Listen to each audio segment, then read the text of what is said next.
하나님 아버지와 우리 주 예수 그리스도로부터 오는 은혜와 평강이 오늘 모이신 여러분과 함께 하기를 바랍니다. 오늘은 성주간 월요일입니다. 어제 종료주일로 시작된 성주간은 부활절을 기다리며 일주일 동안 예수님의 구원 사역을 중심으로 채워지게 됩니다. 성주간 월요일의 복음서는 예수님의 죽음을 예고합니다. 화요일에는 제자들의 배신을, 수요일에는 예수님께서 죽음에 이르기까지의 과정을 말해줍니다. 그리고 목요일에는 섬김을 위한 세족과 성만찬을, 금요일에는 예수님의 죽음을 말합니다. 금요일 이후의 교회는 주님의 죽음을 묵상하며 겸허한 마음으로 부활절을 준비합니다.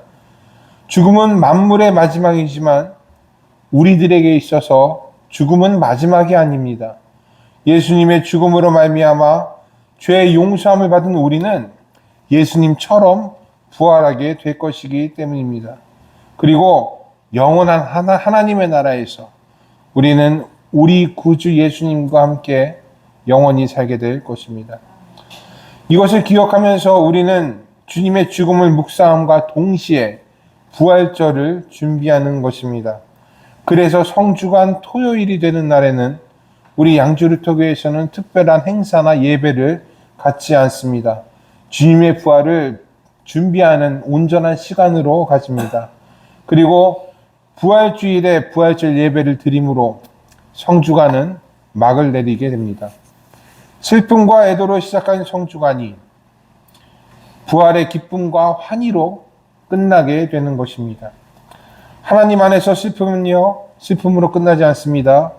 슬픔은 항상 기쁨이 되고 우리는 그 기쁨으로 마지막을 맞이하게 됩니다. 죄는 용서로 끝나게 되고 죽음은 부활로 끝나게 되는 것입니다.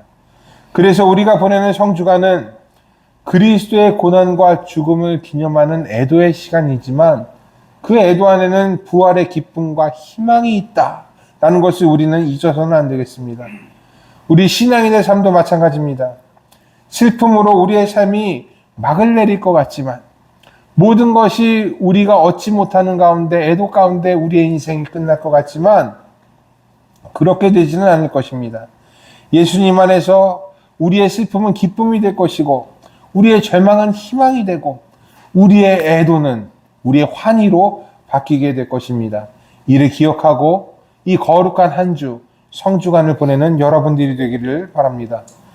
오늘의 복음서는 예수님의 죽음을 예고합니다.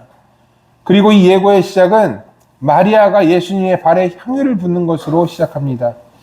예수께서는 6월절 엿새 전에 6일 전에 자신이 살리신 나사로와 함께 계십니다. 그곳에서 나사로는 예수님을 향한 잔치를 베풉니다. 자신을 살린 것에 대한 감사잔치입니다. 그래서 마리아는 잔치로 분주하고 나사로는 예수님과 함께 앉아서 여러 이야기를 나눕니다. 이때 마리아가 나드라는 향유를 들고 등장합니다. 오늘의 복음서에는 이 나드가 지극히 비싼 향유다라고 쓰여져 있고 이 값어치를 300데나리온이라고 말하고 있습니다. 300데나리온은요 노동자 1년치의 임금이라고 합니다. 자, 우리나라로 따지면 얼마쯤 될까요? 한 3천만 원, 4천만 원 정도 될까요? 참 비싼 향유입니다.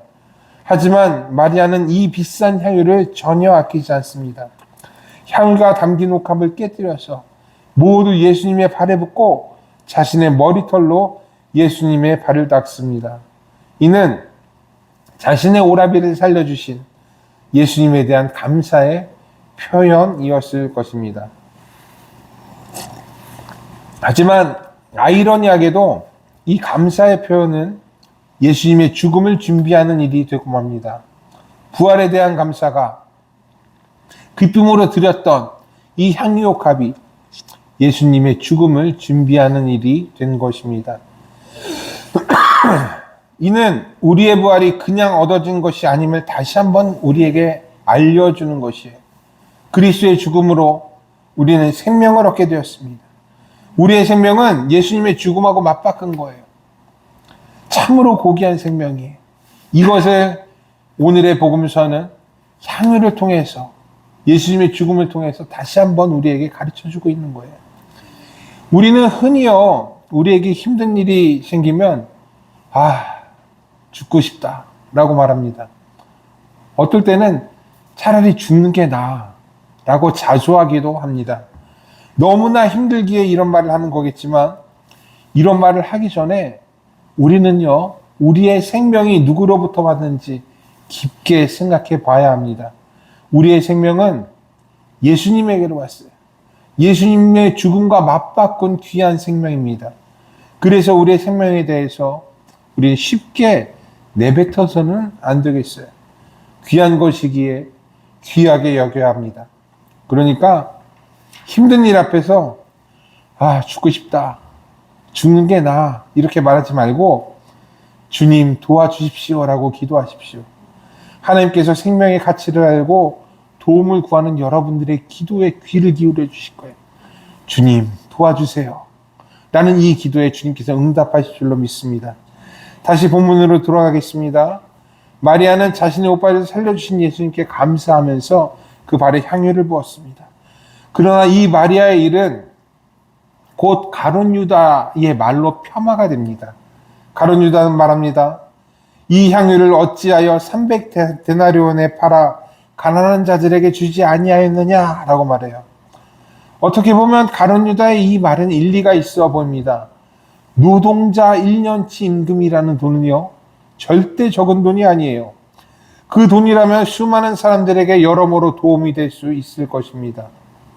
물론 오늘의 복음서에는 가룟 유다가 가난한 사람들을 생각한 것이 아니다 라고 말하고 있지만, 어쨌든 겉으로 보기에는 가룟 유다의 말도 조금은 일리가 있어 보입니다. 우리는요, 이와 같은 상황을 우리의 삶 속에서 자주 마주칩니다. 어쩌면 그럴듯한 이런 유혹에 빠지기도 합니다. 교회에 드리는 헌금을 우리가 가난한 사람들에게 나눠주면 어땠을까? 교회에서 지출되는 여러 돈을 좀 아끼고 행사에 사용되는 여러 돈을 줄이고 그것으로 이웃을 돕는다면 얼마나 좋을까? 우리는 그런 유혹과 생각에 자주 빠지게 됩니다. 이웃을 돕는 것이 하나님의 명령이기도 하고 교회에 있어서 굉장히 중요한 자리를 차지하고 있기 때문입니다. 하지만 우리의 신앙이 균형 잡히려면 우리는 두 가지의 일을 함께 생각합니다. 하나는 하나님을 사랑하는 것이고 다른 하나는 이웃을 사랑하는 것입니다. 우리의 사랑이 이웃을 향해서만 가면 안 되는 거예요. 하나님을 향해서도 가야 하는 것입니다. 그래서 우리가 가지고 있는 재정도 마찬가지입니다. 하나님을 위해 사용되어야 하고 그리고 이웃을 위해 사용되어야 합니다. 교회를 위해 사용되어야 하고 가난한 자들을 위해 사용되어야 합니다. 이것이 균형 잡힌 신앙이고 바른 재정 사용법이라고 저는 생각합니다. 그리고 저는 가끔 우리가 하나님에 대해서 너무 인색하지는 않은가라는 그런 생각도 하고는 합니다.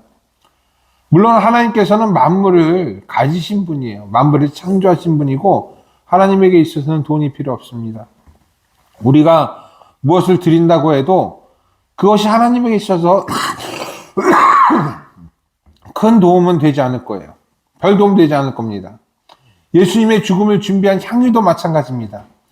굳이 향유를 드리지 않아도 예수님은 자신의 죽음을 준비하셨을 것이고 하나님은 그 죽음을 영광스럽게 하셨을 것입니다. 하지만 그럼에도 불구하고 우리가 하나님께 드린다라는 것은요, 우리가 하나님의 자녀이기 때문이다 라는 이 말하고 깊은 관계가 있습니다. 자녀이기 때문에 하나님께 드리는 것이고 우리가 자녀이기 때문에 우리가 드리는 것을 하나님은 기뻐 받으시는 것이에요. 예수님께 드린 향유도 마찬가지입니다. 예수님을 주님으로 섬기기 때문에 감사함으로 향유를 드린 것이고 그 향유가 예수님의 죽음을 준비하는 물건이 된 것입니다. 우리가 드리는 것은요, 그것이 헌금이든 아니면 헌물이든 모두 예수님과 우리의 관계 가운데서 드리는 것입니다. 예수님이 무언가 부족해서 드리는 것도 아니고 예수님이 무언가 없어서 드리는 것도 아니에요. 하나님이 우리 아버지이시기 때문에 예수님이 우리의 주님이시기 때문에 우리는 그 관계 안에서 우리의 것을 드리는 것입니다. 그러니까 너무 이 드린다는 것에 인색하지 마십시오. 가룟 유다처럼 그럴듯한 이유를 내세워서 드리는 것을 폄하해서는 안 됩니다. 하나님께 드리는 것, 그리고 이웃을 돕는 것, 이 모든 것이 합력하여 선을 이루게 될 거예요. 그러니까 우리의 드림이 하나님께 기쁨이 된다라는 것. 사실상 큰 도움이 되지 않아도 하나님의 자녀로서 우리가 드리는 모든 것을 기뻐 받아주신다는 것을 여러분 기억하시기 바랍니다. 나사로의 집에서 이런 일이 일어나고 있을 때예요. 수많은 사람들이 나사로의 집으로 몰려옵니다. 이는 예수님만 보기 위해서가 아니라 예수님께서 살리신 나사로도 보기 위해서였습니다. 그리고 사람들은 나사로가 되살아난 것을 보고 예수님을 믿기 시작합니다. 나사로의 부활이, 나사로에게 주어진 생명이 사람들을 변화시킨 거예요. 죽음에 대한 절망이 생명에 대한 소망으로 사람들 사이에서 자리 잡게 된 것입니다. 하지만 이를 기뻐하는 사람만 있는 것은 아닙니다. 이를 싫어하는 사람도 있습니다. 기존에 힘을 가지고 있었던 사람들, 예수님께 관심이 가는 것을 두려워했던 사람들은 이 생명의 시작을 싫어합니다. 그래서 그들은 예수님뿐만 아니라 나사로까지도 죽이려고 모의합니다. 자신의 힘을 지키기 위해서, 자신의 권력을 유지하기 위해서 생명을 다시 죽음으로 덮으려는 것입니다. 우리가 사는 이 세상에도 이런 일이 참 많이 일어납니다. 무엇으로 이렇게 딱 예를 들지 않아도, 꼬집어 말하지 않아도 우리는 이것이 우리 주변에서도 일어나고 있다는 것을 잘 알고 있습니다. 수많은 곳에서, 정말 여러 장소에서 이 일이 일어납니다. 크게는 정치와 외교에서, 작게는 우리들의 사업이나 회사에서, 그리고 여러 단체 가운데서, 심지어 교단이나 교회 안에서 이런 일들이 일어나고는 합니다. 자신을 위해서, 자신이 옳다고 생각하는 의의를 이루기 위해서 사람들은 다른 이의 희생을 쉽게 여깁니다. 그리고 자신의 주장을 펼치고 자신의 뜻을 이루려고 합니다. 그래서 예수님께서는 예루살렘을 향해 가십니다. 나귀를 타고 자신의 죽음을 향해 가시는 거예요. 생명을 죽음으로 덮으려는 사람들을 위해, 자신의 뜻과 자신을 위해 다른 이들의 생명을 쉽게 생각하는 이들을 위해 예수님은 예루살렘으로 나귀 타고 가십니다.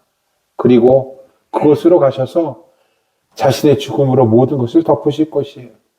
사람들의 욕심과 다툼과 시기와 질투와 자신의 주장과 자신의 일방적인 폭력적인 그 힘을 예수님의 보혈로 용서하실 것입니다. 그래서 예언자 이사야는 이렇게 말합니다. 이사야 53장 5절에 그가 찔림은 우리의 허물 때문이요 그가 상함은 우리의 죄악 때문이라. 그가 징계를 받음으로 우리는 평화를 누리고 그가 채찍에 맞음으로 우리는 나음을 입었도다 라고 말합니다. 예수께서는요 우리의 허물과 죄악을 짊어지고 죽음의 길로 가셨습니다. 내 주장, 내가 옳다고 생각하는 것들, 그리고 시기와 질투, 그리고 일방적인 나의 생각, 이런 것들 때문에 예수님께서는 죽음의 길로 가신 거예요. 이것이 성주간 월요일 우리들에게 주어진 말씀입니다. 오늘의 말씀이 여러분과 저에게 큰 은혜와 통찰을 주기를 원합니다. 예수님께서 무엇 때문에 우리를 위해 돌아가셨는지, 그리고 무엇 때문에 죽음을 맞이하게 되셨는지 우리는 잊어서는 안 되겠습니다. 모든 지각에 뛰어난 하나님의 평강이 그리스도 예수 안에서 여러분의 생각과 마음을 지키시기를 원합니다.